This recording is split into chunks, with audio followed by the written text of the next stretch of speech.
Okay, because many people request what the bike sounds like with just one baffle removed. I'm gonna start it up right now.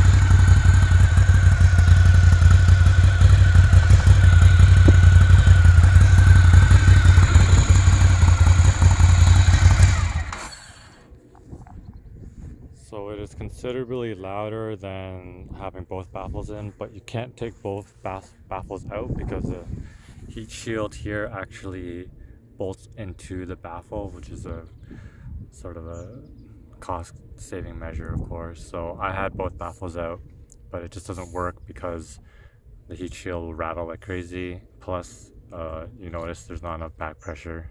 So if you're going to do this, just take the one out. I'm not sure if it matters which one you take out, but on the safe side, since I've already done it, you can just take the top one out. You'll see the top sort of moves around a bit, so you can know if you have both out, the whole thing can pivot because there's nothing bolting on.